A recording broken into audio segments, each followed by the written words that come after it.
Hello everybody and welcome back to the free online woodworking school where we aim to take your woodworking skills to the next level.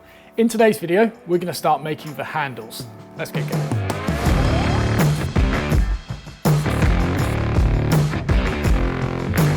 So I was quite hesitant to include this lesson in the series because at the end of the day, the handle design is completely up to you. Like, you could go out and buy a handle and strap it to this, but I have seen countless mistakes by students and also myself when I made this cabinet as part of my course about 8 years ago. And so I wanted to cover a few things here. So for many of you, this may be the most complicated woodworking project you've ever made, and you're so happy with, the complex joinery you've done, the fact you've made a carcass entirely by hand, and you'll want to carry that across to the handle and try and do something complex to match the rest of this. That is the first mistake. Complex does not necessarily mean good. Often with such a simple design like this, a simple handle is what you want to go for. So for example, when I made this cabinet, for the door handle, I hand carved this like walnut Mr. Hanky looking object and stuck it on the front. I was so proud of it at the time. I thought that looks absolutely awesome. And I look at it a few years down the line and it's just shocking. It is awful. Like the carving and shaping is brilliant, but it does not match the theme of the cabinet whatsoever. And then on the drawer, I did a handle that kind of looked like Mario's moustache. Again, really proud of it at the time. I did some awesome shaping on it, got it nice and smooth, and it was like, oh yeah, that's awesome.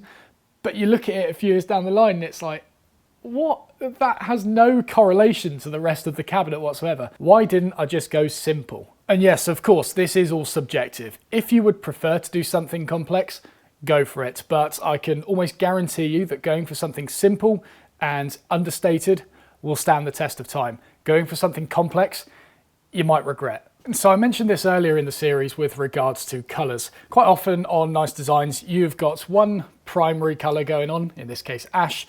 You've got a secondary colour going on, in this case walnut, and obviously the walnut for the drawer sides.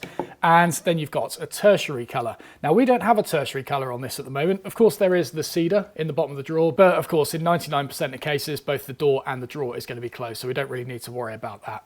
And so the cabinet at the moment is lacking a tertiary colour. And this whole thing with colour is my personal taste to begin with, but it's also applicable to things outside of furniture. Off the top of my head, something that most of us can relate to, I suppose, is nice cars. If you look at a sports car, the bodywork is going to be a nice bold colour, and then you've got the secondary colours which will probably come in the form of like the grills and the grates and stuff on the bonnet and all that. And then the tertiary colour may be things like the trim, the sort of bits that surround those grills and maybe underneath the doors. It's used as an accent. It's not there to overwhelm the whole design, it's just highlighting little places to make the design whole. And that is exactly what we're going to be doing here.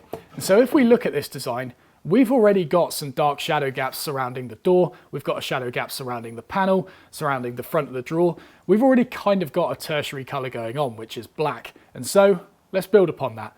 I'm going to put a black handle here and a black handle here. And just like in a nice sports car, we're going to use that black trim, as it were, to highlight certain areas and add nice details, but not be too overstated. But I do want to highlight again, this is subjective. It is completely up to you what colour you use. But if you take anything from this lesson, take the design element of it.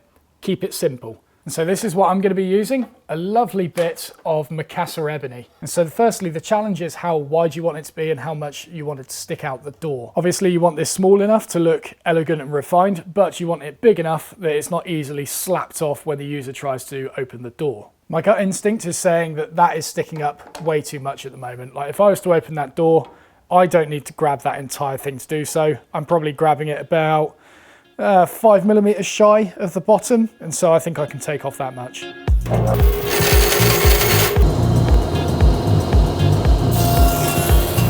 Okay, so I've taken off about 3mm and that is looking much better in terms of grip. There's enough to grab with just a little bit extra wiggle room for those with fatter fingers than me. And so now that I've got the height of it down, the width definitely looks a bit too chunky. I need to get that in proportion again. And so let's take some of that thickness out. Much better. So I've taken it down to 6mm now and it's looking much more in proportion than it was before. So that's good. Now I'm not entirely sure if I want to go for a curved design with this handle or a dovetail shaped design. I had a little bit of snipe on the end here, and so seeing as I can't use it, I'm going to use it to create a prototype instead. So I think in terms of overall length, anything longer than 60 is going to look a bit weird. I'll start with 60 and I might bring it down to 50 afterwards. Okay, so there's 60 millimeters. It looks good, but I think it could come down a bit. I think it could come down. Let's take it down to 50. Yeah, 50's looking pretty good. I'm liking 50. And so first I'm going to try and put a curve on this and see how that looks fitted to the door and also the drawer, because ideally I want the design and scale and everything of it to be the same on both. And so I found this pot of instant adhesive. It allows me to get to both corners and also use all the width of the handle. So let's get this cut out.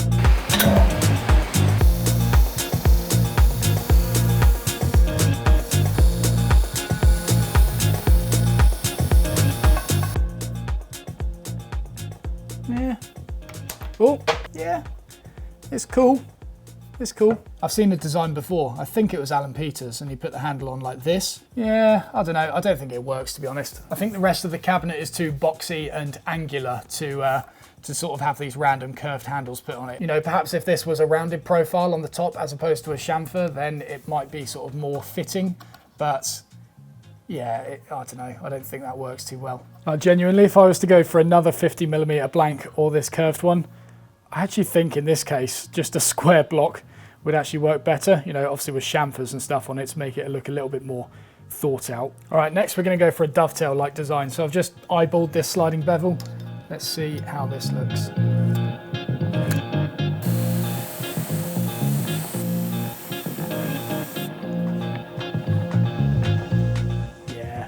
Much prefer that. Much prefer that. However, looking at these side by side now, one thing I am quite liking about this curved design is the fact it is a little bit shallower. I was worried by making it shallower, it would be hard to grip, but like that is absolutely fine. So I think I might take this down just a little bit more. What's that, about literally a millimeter, 1 millimeter. Let's skim that off the angle design and see where that leaves us. Yeah, that's much better. Compare it to that.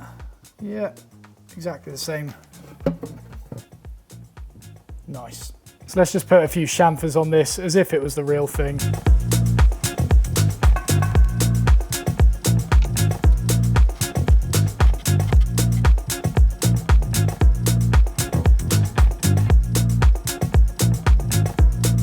I think we're on to a winner with that.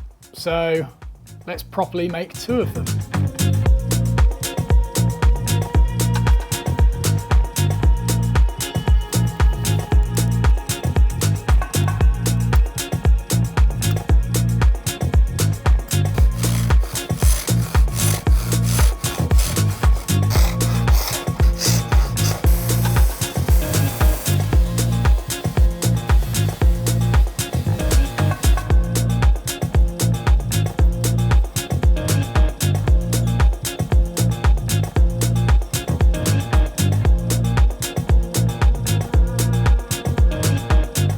And there you go, that's how you create 2 beautiful handles for the door and the drawer. And so in summary, it is up to you, of course, the colours, the design, whether you actually make your own or if you go out and buy shop bought ones. On that note, if you go out and buy shop bought ones, be aware that cabinet hardware is quite often for large, like let's say kitchen cabinets, and therefore the handles are going to be scaled according to those larger size cabinets, and by putting them on here it might be a little bit chunky, but if you can find specific fine cabinet hardware, then you'll probably find that will fit quite nicely. And so we're not going to be sticking them on just yet, because if we do so, it's going to be hard to sand this door, especially the back with that handle poking out the front. So we're going to get the entire thing sanded first, scuff up the back of these handles to get a good gluing surface, and then stick them on once everything has been prepped, ready for finish. So as always, thank you very much for watching. If you enjoyed the video, please do not forget to press the like button, subscribe if you haven't already, and I'll see you in the next video where we begin finishing this cabinet.